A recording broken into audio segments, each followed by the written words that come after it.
I've had a small oil leak. Somewhere around the front of the motor on my 69 Mustang Mach 1. It was dripping for about a year, and I kept looking and could not find a source. There's a tiny little leak somewhere there.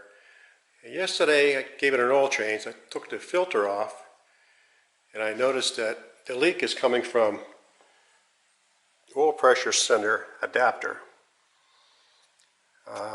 Was leaking here, dripping down the block and then dripping off the front of the oil pan. So I took the sender off. I thought maybe I'd tighten it a little bit. I put a wrench on here. I just barely moved it. It snapped off. So it looks like a fatigue failure. Yeah, I'm sure it is. This is pretty heavy. This sensor, with this hanging out like this, it's all kind of vibration when the motor's running. So I think eventually this metal fatigue just cracked it. It was leaking because it was cracked, not because it was loose. But the big problem is, of course, is all these threads are still in the block. So I'm going to try to extract it with an easy out. There's already a 3/16 hole in here because it's a oil channel.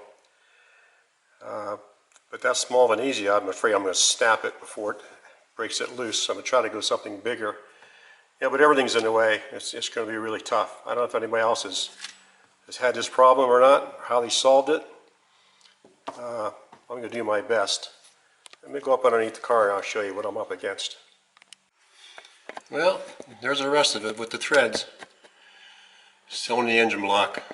I'm going to try to use an easy out. Hope I can get it broken loose. That's a pipe thread, it's tapered, so I'm sure it's really tight in there. It'll be tight all the way out until I get it loosened up. I may have to take the fuel pump off if I need to drill that a little bit bigger. And of course, you don't want to get any shavings in the engine block either, so that's another problem. But I'm going to go at it with an easy out and see what happens.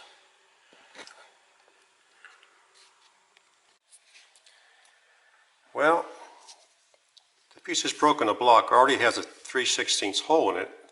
So I started with this easy out just to see if I got lucky. And I put it in the block and I put quite a bit of pressure on it, but I was afraid it was going to snap this in half. That would be another disaster. So I put that aside. Then I drilled a hole in the block to 1/4 inch, and I used this easy out with my long 3/8 ratchet with the 8-foot piece of pipe on the end of it. Nothing. I could not get that thing to break loose. I found one guy on the internet said he had success by using a number 5 easy out. It's a big sucker. I had to use a 5/16 drill bit and make the hole bigger. Put it in there with my 3/8 ratchet, and hey, success.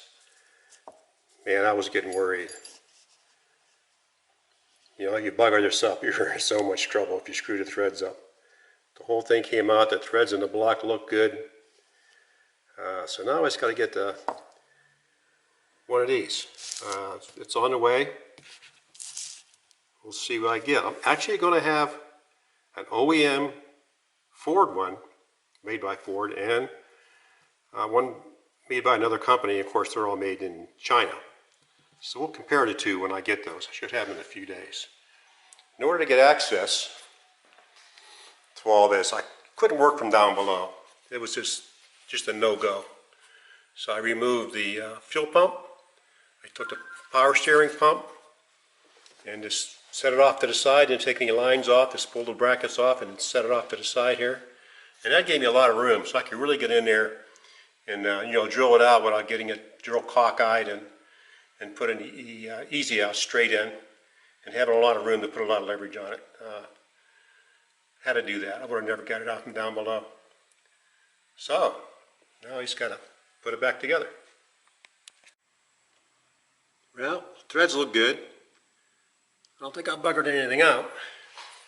So now you got to ask yourself, after all that drilling and other debauchery, how much metal is in there? Well, I tell you what,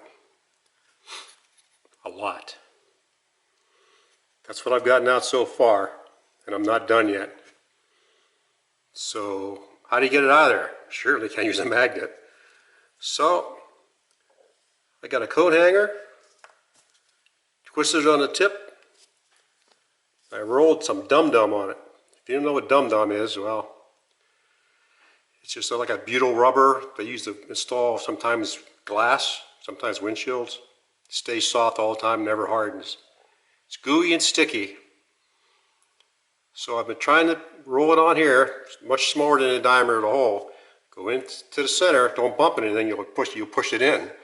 So down through the center hole, and then touch it, go like this, and come on out. And this is what I've gotten out of there so far. And I'm not done. So if you do this, I wouldn't just throw it back together and, you know, wish for the best, because I don't think the best is going to work out. All that pieces of metal in there are going to end up somewhere. Going to cause you some kind of trouble. Well, I got all the metal chips out of the hole. I actually put a borescope down the hole to make sure there's no more metal in there. Make sure it was perfectly clean, and it is. So, this one here, this new one is made in Taiwan unit. You can see it's a little thinner around this edge right here than the original. Say it weighs about the same. Doesn't look like it's too bad a quality. You could probably use one of these, wouldn't be a problem. But a friend of mine showed up and he said that he called somebody at a Ford dealer he knew. He got me a genuine Ford part. Guy said it had been on the shelf for years and he was happy to get rid of it. The only difference is it's a little bit larger in diameter. One was honoring replacement's smaller. This one's a little bigger in diameter, as you can see. Sure makes it stronger. So you know, I thought, well, you know, maybe I can use that. I don't have any problem with that on, as long as it clears everything. And I think it will. I don't think I'll see any problem with that. Certainly clear the oil filter and the fuel pump because the flat side's there. So I'm going to use the genuine Ford part and go with that. It'd be great to get this thing all back together again. What a project. Really nerve-wracking. You think that, you know, at some point you're going to screw up. You're going to tear up threads in a block, or you're going to tear up something else and have to pull the whole motor out. So this is nothing to be laughed at. If you got to do this job, you got to be careful and take your time. Don't screw it up. I'm happy with mine. So, that's it.